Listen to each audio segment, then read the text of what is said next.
discussing how to edit photos, adjust settings, the different types of pictures you can have, and look at the different ways you can display your images.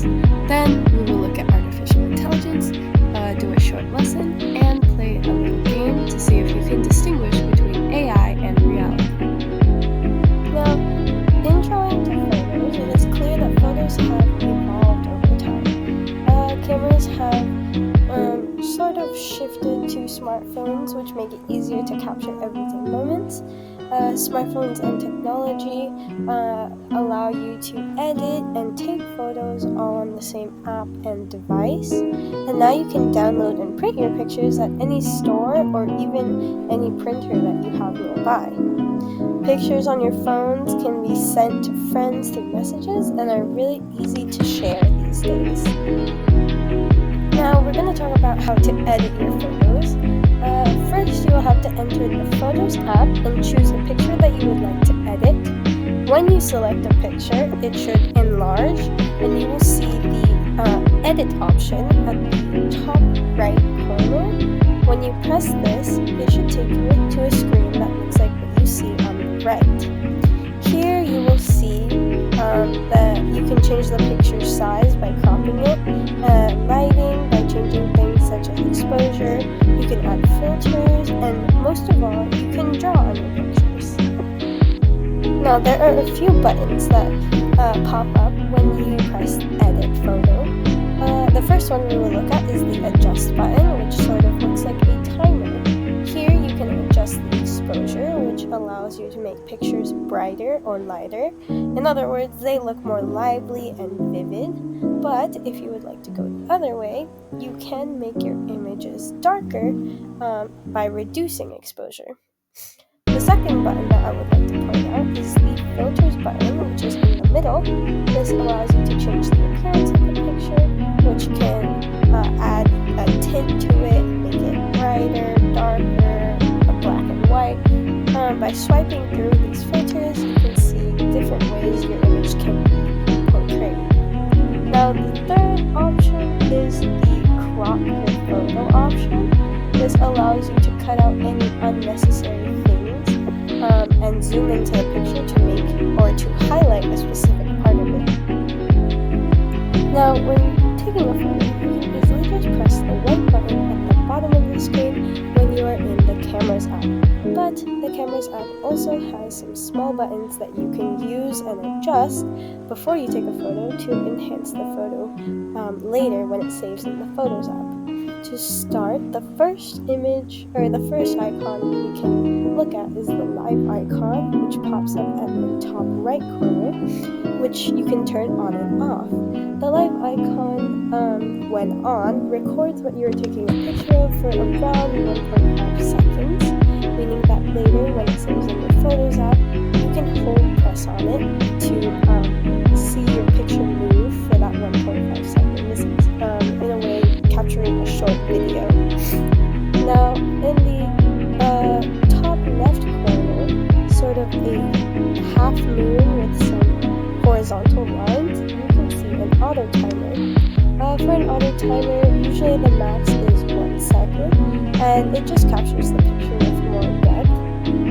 When you use this, you should make sure that your hand is still, because if you move the camera, the image will come out blurry, especially with this auto timer on. Now, the farther on the top right, you can see, or top left, sorry, you can see a lightning bolt, which is the flash icon. When this is turned on, you can see a flash turn on when you take a photo, meaning that a bright light will encompass what you are taking a photo of so that you can better see things in dark settings.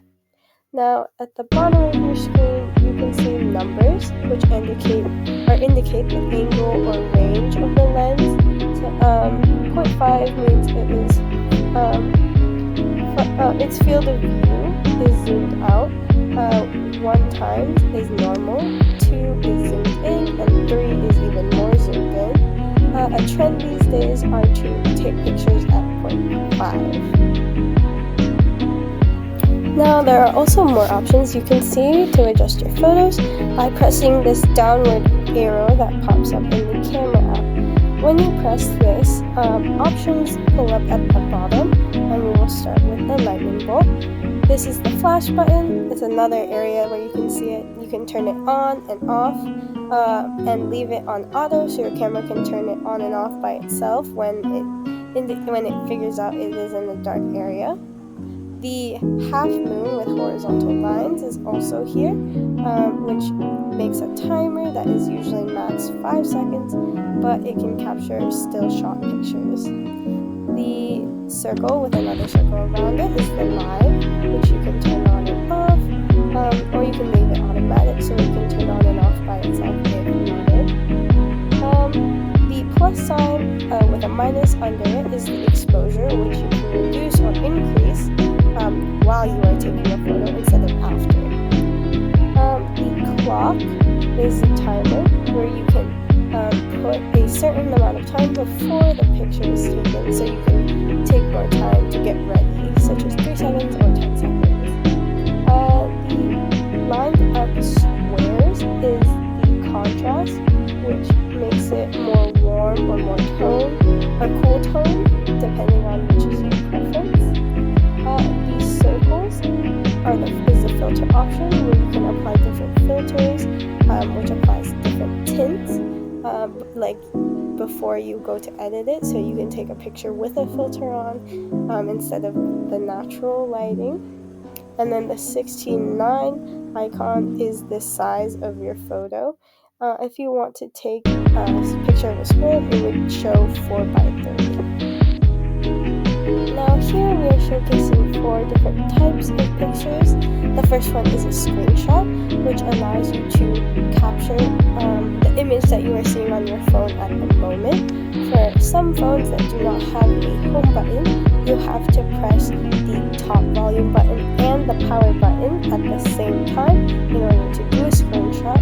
When you see a screenshot happen, your screen will flash white and the image will pop up in the bottom left corner.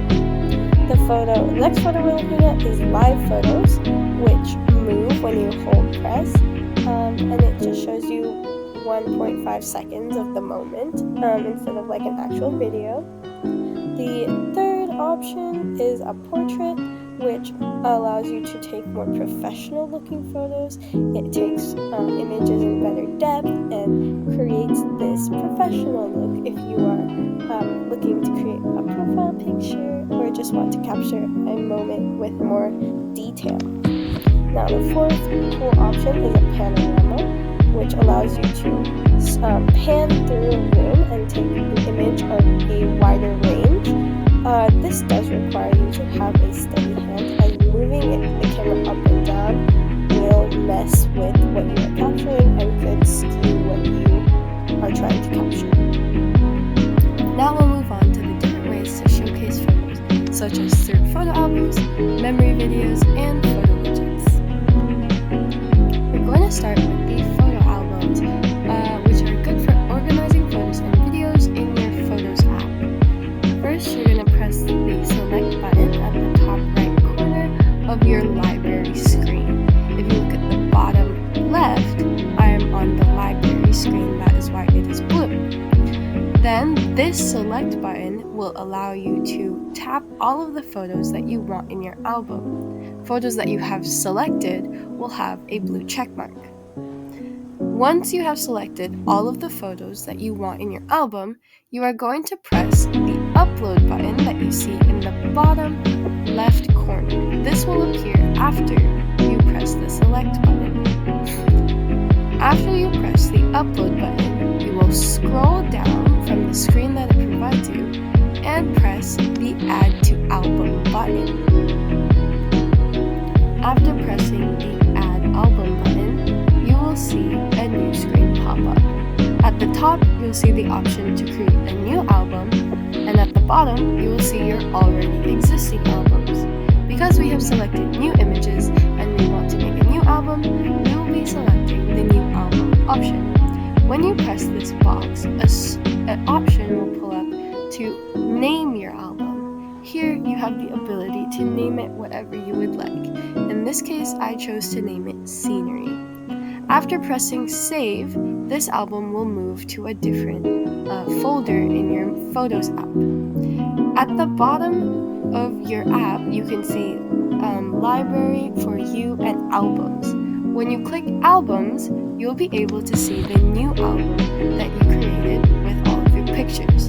By clicking on the album itself, you will be able to see every single photo and scroll through all of them. Leaving this album, you can also scroll down to see people, pets, places, recently deleted. This albums section has a bunch of features that you can explore and different ways to filter your images. Now we'll be looking at the memory videos, which are videos made just for you by the Photos app. You can find these videos by going to the For You button you see at the bottom of your Photos app. By clicking this button, you will see videos that can be created based on location, people, etc. You can also make your own memory videos by creating an album, then entering the album and pressing the three buttons or the three dots at the top right corner of the screen and clicking play memory video. Here it'll create a video with music and sort of a slideshow of all of the photos in this album. A third way to display your photos is through photo widgets, which is a way to customize your phone screen. To be able to add a widget, you must enter edit mode on your phone, meaning for most Apple devices, you will have to hold your home button or hold an existing app until all of the apps on your screen start shaking and have a minus sign at the top left corner of them. Once you are in edit mode, you will be able to see a plus sign in the top left corner. This enables you to add widgets. Widgets are essentially shortcuts to apps that you already have on your phone, so you'll be able to see a clock widget, a time widget, YouTube, maybe possibly health. But for today's purposes, we will look at the Photos widget. When you press the Photos widget, you will have multiple options that you can swipe through. However, we will choose the album section because this allows you to select the photos that you see on your phone screen. So keep swiping until you see album at the top and then press add widget, which is the blue button at the bottom.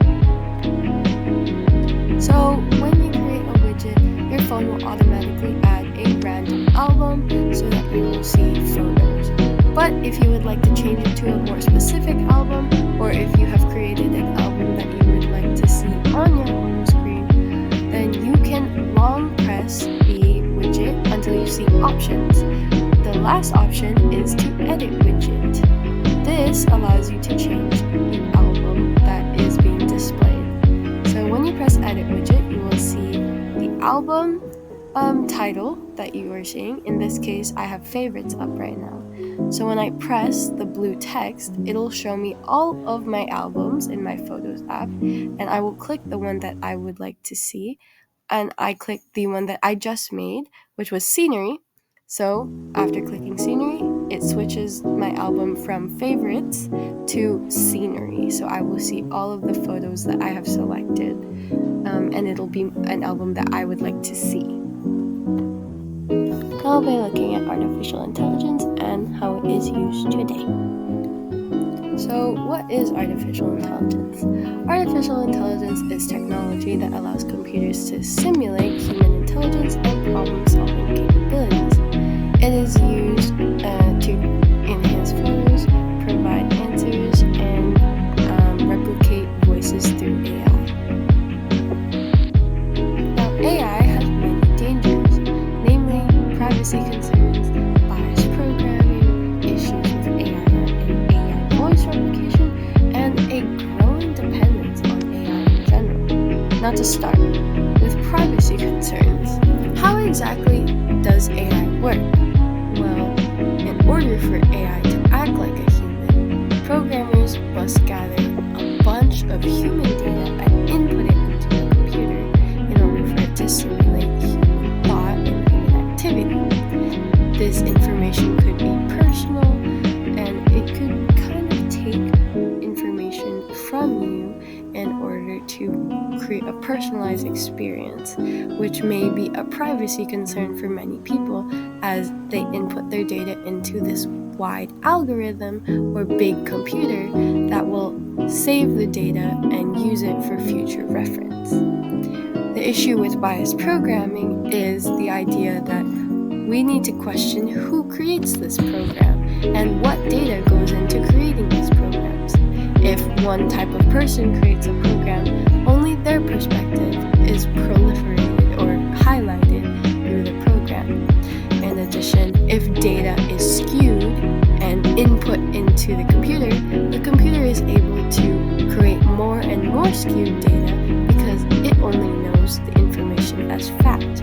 So if I say apple equals banana, the program will say apple equals banana because it does not know any better. So biases and possibly social injustices could be proliferated through AI and computers. Now the issue with AI art and AI voice replication is the humanitarian issue. AI art is not human art. It does not have the human touch, but it has entered the art industry and has taken a lot of controversy as many people consider it as real art, while others don't think of it as genuine art because it does not have that human touch. That is up to you to create your opinion, but AI art is created by a computer, which is entering this industry that may take many artists out of jobs. But when it comes to AI voice replication, it is an issue because scammers can use it to replicate voices of loved ones or officials to make it seem like you should trust them in order to give them money. Many scammers use voices of loved ones, such as your son, daughter, grandson, and make it seem like they really need money or are in need of help. And in doing so, they create that sense of trust because you think it's your family member, but it isn't. In reality, it's a computer voice. Now, growing possible dependence could just be a lack of human ability to analyze information as we use computers to answer questions for us or problem solve when we could do it ourselves. This could be an issue as we lose that critical thinking ability, but that is also up to debate as you can interact with AI in ways that are beneficial to you without being extremely dependent on it. Game time! Now we're gonna look at AI versus reality. Can you distinguish which photo was taken by humans and which one is AI generated or created by a computer? Which one is AI and which one is reality? Is it the left or the right?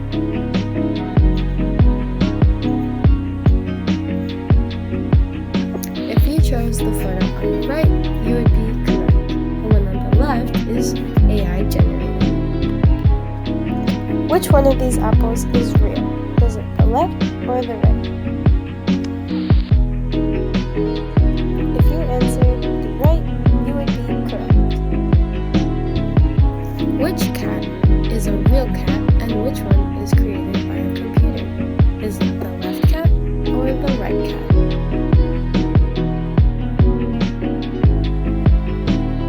If you chose the cat on the left, you would be right.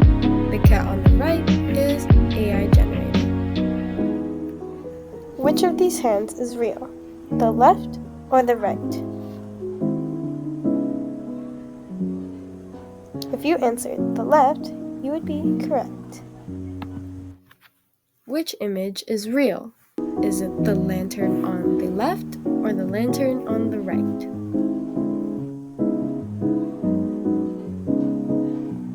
If you chose the lantern on the right, you would be correct. That one is real. The one on the left is AI generated.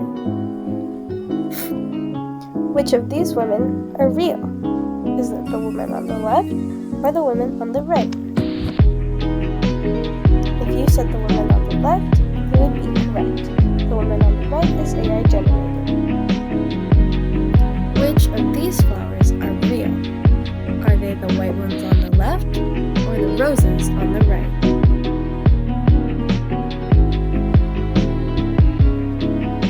If you chose the roses on the right, you would be correct. The ones on the left are AI generated. Game over. Thank you for playing. Thank you for watching today's video. We hope you learned something new about photo editing and AI.